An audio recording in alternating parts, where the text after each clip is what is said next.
देख रहे हैं जैसे कि सी लेवल का राइज होना, सी लेवल का बढ़ना, इतना सारा गैस निकलना, ये जो बर्फ़ है, ग्लेशियर है, इसका मेल्ट होना, ये पिघल रहा है, टूट रहा है। इसका एक ही कारण है, सबसे बड़ा कारण है इसका ग्लोबल वार्मिंग। दुनिया का जो टेम्परेचर है वो बढ़ रहा है। तो ग्लोबल वार्मिंग होता क्या है? ठीक है, ग्लोबल वार्मिंग मेनली होता है कि जो धरती का टेम्परेचर है उसका जो एवरेज है वो धीरे धीरे बढ़ते जा रहा है। उसका एवरेज जो है वो इंक्रीज़ कर रहा है। ठीक है, और जो एटमॉस्फेयर है, ट्रोपोस्फेयर है, मतलब जो हमारा ज़मीन है, जो हमारा आसमान है, उसका भी टेम्परेचर बढ़ रहा है। इसके कारण जो वातावरण है उसमें काफ़ी ज़्यादा चेंजेस देखने को मिल रहा है, जैसे कि जंगलों में आग लग रहा है। ठीक है, हीट वेव्स आ रहा है, काफ़ी ज़्यादा फ्रीक्वेंटली हीट वेव्स आ रहा होगा। आप अगर किसी बड़े बुजुर्ग से बात करोगे तो अभी अगर वो ज़िंदा होंगे 70-80 साल का, तो वो बोलेंगे कि कितना ज़्यादा वातावरण बदल गया, कितना ज़्यादा तापमान बढ़ गया है ना। उनसे अगर बात करोगे तो वही है ग्लोबल वार्मिंग, मतलब दुनिया का तापमान का बढ़ना। अब दुनिया का तापमान क्यों बढ़ रहा है? तो इसका दो कारण है, पहला नेचुरल और दूसरा हमारा इंसान का।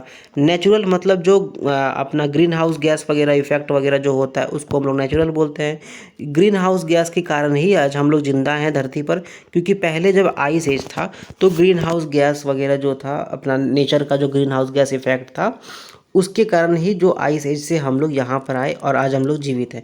लेकिन जो इंसान वाला जो ग्रीन हाउस गैस इफेक्ट है वो बड़ा खतरनाक है, क्योंकि वो क्या कर रहा है ना, टेम्परेचर को काफ़ी ज़्यादा बढ़ा रहा है, काफ़ी तेज़ी से बढ़ा रहा है।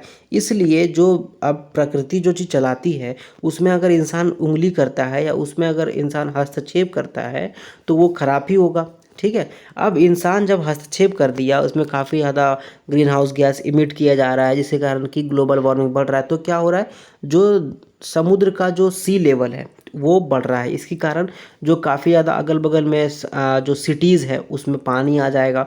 रेनफॉल बदल रहा है, रेनफॉल बदल रहा है तो क्रॉप जो होता है, जैसे राइस का टाइम पे अगर पानी नहीं पड़ेगा तो राइस कैसे होगा, है ना। तो ये कारण हो सकता है।